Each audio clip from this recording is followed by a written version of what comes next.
என்னோட எக்ஸ்பீரியன்ஸ்லயே நான் பார்த்த ரொம்ப வினோதமான ஒரு கேஸ். சஞ்சய் ராமசாமி.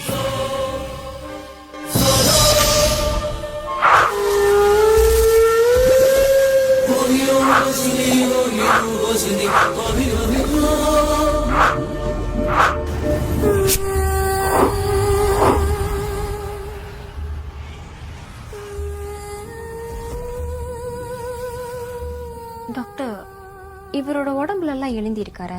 இதெல்லாம் என்ன? அதுதான் எங்களுக்கும் தெரியல. எத்தனை தடவை குளிப்பாட்டி விட்டாலும் அவர் திரும்பவும் இப்படிதான் எழுதி வச்சிடுறாரு. அவர் நான் போட்டோ எடுத்துக்கலாமா?